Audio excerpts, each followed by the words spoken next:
চলন্ত ট্রেন থেকে নামতে গিয়ে প্ল্যাটফর্ম ও ট্রেনের মাঝখানে ফাঁকা জায়গায় পড়ে যায় 1 বছর বয়সী এক শিশু। সন্তানকে বাঁচাতে বাবা ও ট্রেন থেকে লাফিয়ে পড়েন। তাদের উপর দিয়ে একে একে ট্রেনের 8টি বগি চলে গেলেও অক্ষত অবস্থায় বেঁচে ফিরেছেন পিতা ও পুত্র। ঠিক তারই ধারাবাহিকতায় আজকের এই গল্প। স্টেশনের প্ল্যাটফর্মে তখন উপচে পড়া ভিড়। ট্রেনের ইঞ্জিনের তীব্র বাঁশি আর চাকার ঘর্ষণের শব্দে চারপাশে মুখরিত।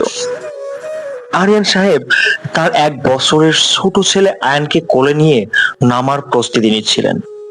ট্রেনটি তখনও পুরোপুরি থামেনি, কিন্তু তাড়াহুড়ো করে নামতে গিয়েই ঘটল সেই ভয়াবহ বিপত্তি। মুহূর্তেই অসতর্কতায় ছোট্ট আয়ান বাবার কোল থেকে পিছলে সোজা গিয়ে পড়ল চলন্ত ট্রেনের নিচে। প্ল্যাটফর্ম আর ট্রেনের মাঝখানে সেই অন্ধকার মরণ ফাঁদ। জীবন বাজি রাখার সেই মুহূর্ত আরিয়ান সাহেবের মাথায় তখন কোনো যুক্তি কাজ করেনি। তিনি ভুলে গেলেন ট্রেনের গতি, ভুলে গেলেন নিজের জীবনের মায়া।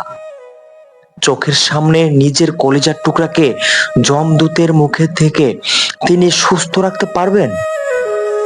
পরক্ষণে এক মুহূর্তে দেরি না করে তিনি লাফিয়ে পড়লেন সেই ট্রেনের নিচে।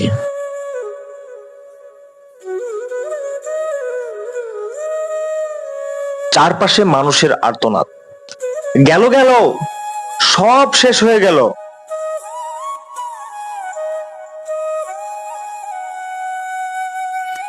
ট্রেনের লোহার চাকার বিকট শব্দে তখন আকাশ বাতাস প্রকম্পিত। একে একে 8টি বগি তাদের উপর দিয়ে চলে গেল। ট্রেনের নিচ দিয়ে যখন দানবীয় চাকাগুলো গো গো করে পার হচ্ছিল,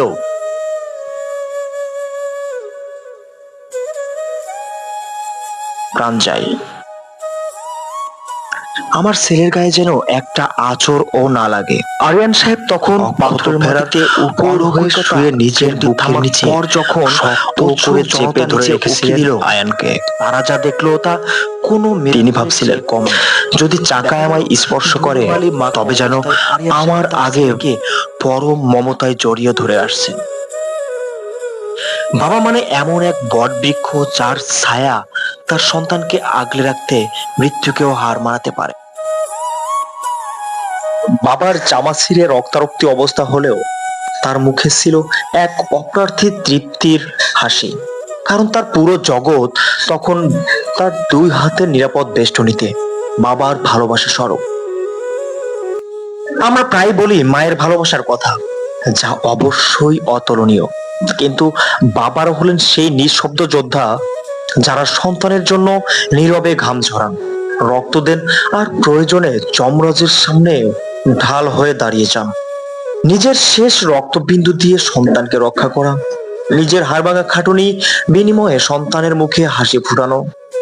পৃথিবীর সব ঝড়ে বাবা হলেন সেই নোঙর যার সন্তানকে ভেসে যেতে দেয় না।